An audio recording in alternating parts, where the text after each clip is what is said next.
Assalamualaikum warahmatullahi wabarakatuh. Halo guys, jumpa lagi bersama kami di Marula Channel.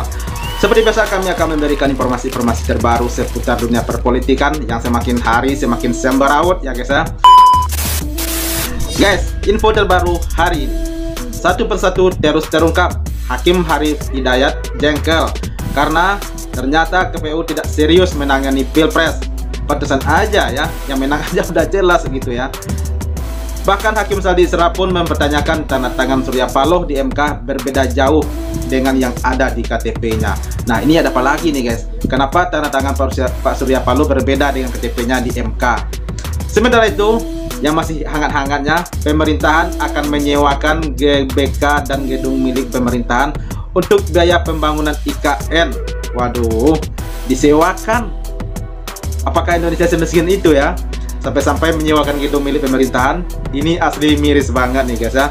Ya katanya itu hasil sewanya itu akan diberikan untuk pembangunan atau pendanaan pembangunan IKN begitu. Waduh, asli miris banget. Nah guys, seperti apa kemudiannya? Mari kita saksikan. Let's go.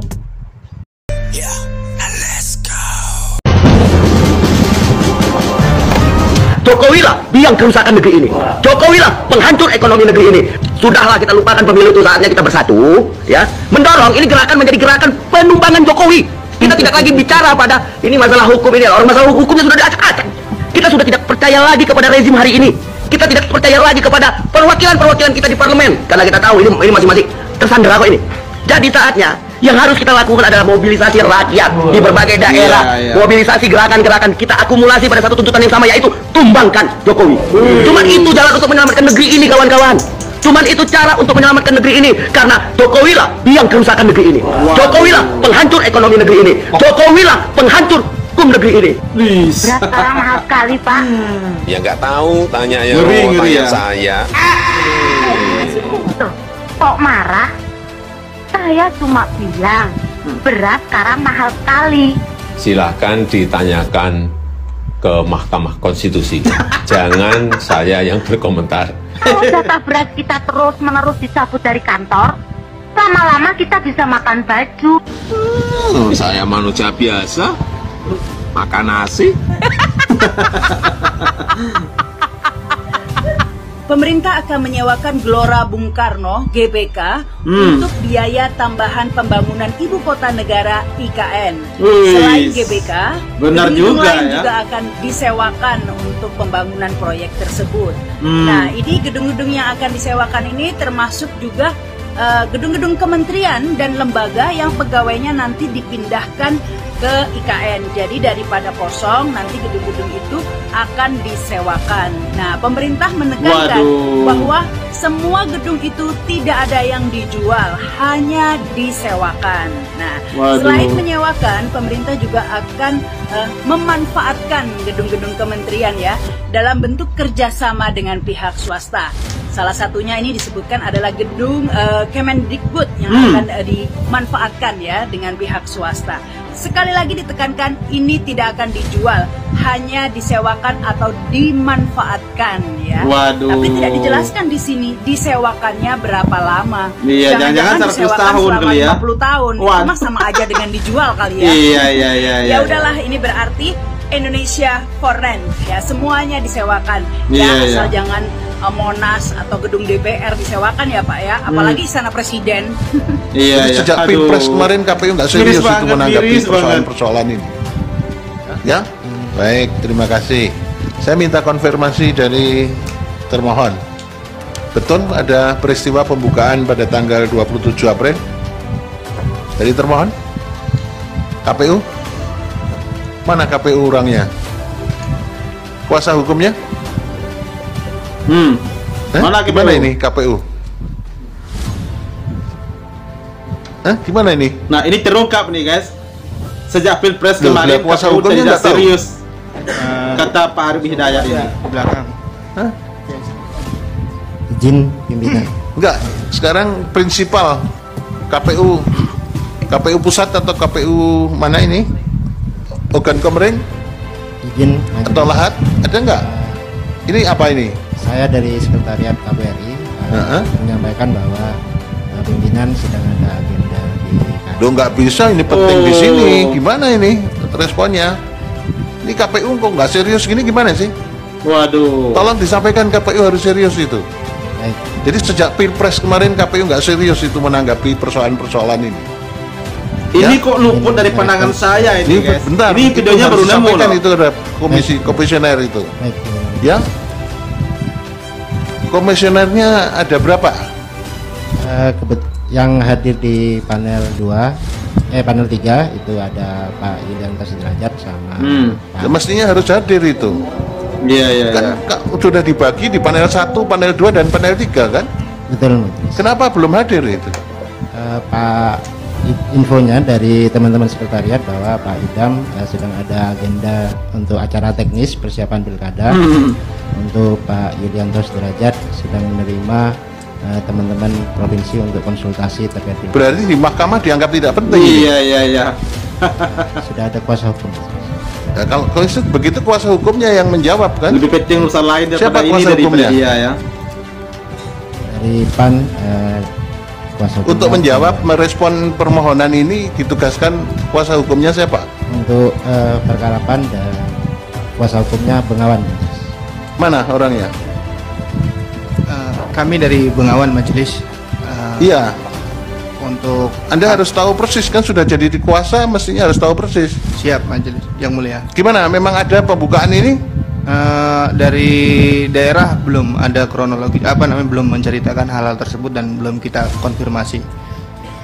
KPU lahatnya atau KPU organ Kemering nggak hadir ya? Belum hadir. Oke, ya udah nanti direspon ya. Siap melalui jawaban. Ya yang benar, yang serius gitu loh. Siap. Ini persoalan penting, persoalan serius. Iya, ini, malah dianggap penyelesaian remeh sama sengketa di KPU, mahkamah. Karena menyangkut hak konstitusional warga, pemilih, hak konstitusional para caleg harus diselesaikan secara sebaik-baiknya ya. Mahkamah aja menyelesaikan ini dengan serius ini. Ya. Ini untuk menjadi perhatian semua orang ini. Ya. Negara demokrasi Indonesia itu demokrasi berdasar Pancasila. Iya, iya. Semuanya harus serius. Pasal 22 mengamanatkan pemilihan umum harus diselenggarakan luber dan jurdil. Iya, iya. Stakeholder seluruh yang terlibat harus benar-benar menyelenggarakan sebaik-baiknya dengan itikat baik. Jadi itu harus jadi catatan kita. Ya, sekali lagi nanti minta tolong direspon. Waduh, gimana KPU-nya itu ya menganggap remeh sidang MK ini? Diajukan Partai Nasdem, pihak terkaitnya berkenaan dengan dua persoalan. Yang satu berkait dengan Partai Kebangkitan Bangsa, yang satu berkaitan dengan Partai Gerindra. Pihak terkaitnya Dari Partai Gerindra. Partai Gerindra, PKB ada ya? Ya, oke. Ya, bismillahirrahmanirrahim. Assalamualaikum warahmatullahi wabarakatuh. Langsung saja majelis, untuk lebih efisiensi, untuk mengefisienkan waktu. Iya, iya. Pada dasarnya permohonan ini sama seperti yang diajukan partai-partai lain, yaitu permohonan pembatalan keputusan Komisi Pemilihan Umum nomor 360 tahun 2024 dan seterusnya yang diumumkan secara nasional pada Ya, Rabu. ini pada umumnya Partai Nasdem, sebentar, surat kuasa yang tanda tangan antara Ketua Umum Pak Surya Paloh dengan KTP-nya tanda tangannya beda sama sekali. Beda sama sekali, bukan beda tipis. Ini yang tanda tangan. Berarti beda banyak artinya ya. Ya. Ya, tanda tangan di KTP dan tanda tangan di surat kuasa beda sekali. Surat kuasa yang tanda tangan siapa ini? Waduh. Ada apa Izin majelis, lagi nih guys? sepengetahuan kami Bapak Surya Paloh langsung. Tapi kok beda sekali ya? Izin majelis, untuk KTP dari Pak Surya Paloh yang kami ajukan itu tahun 2014. Nah ya, masuk tanda tangannya berubah sama sekali. Izin majelis, kalau misalnya diperkenankan nanti akan kami perbaiki. Ya, nanti diperbaiki ya. Baik. Betul, ini tanda tangannya beda sekali soalnya. Waduh. Kok Ya, bisa tadi gitu yang- ya guys?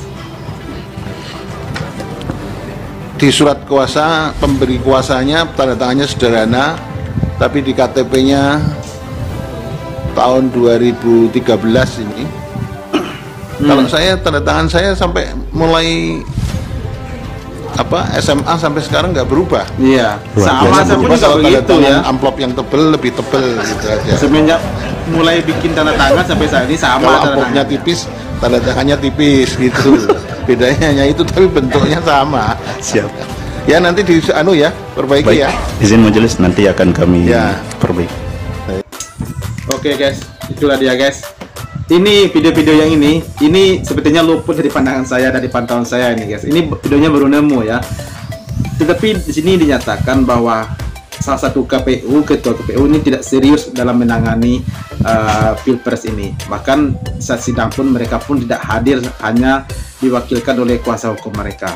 Nah, apalagi dengan tanda tangan Pak Surya Paloh ini, kata Pak Arief Hidayat itu kok jauh beda tanda tangan asli yang di KTP dan juga tanda tangan yang ada di lembaran-lembaran kertas tadi itu ya. Nah, itu gimana? Kok bisa begitu ya? Nah guys, terima kasih banyak bagi yang telah menonton dan sampai jumpa lagi di video berikutnya. Thank you. Thanks for watching.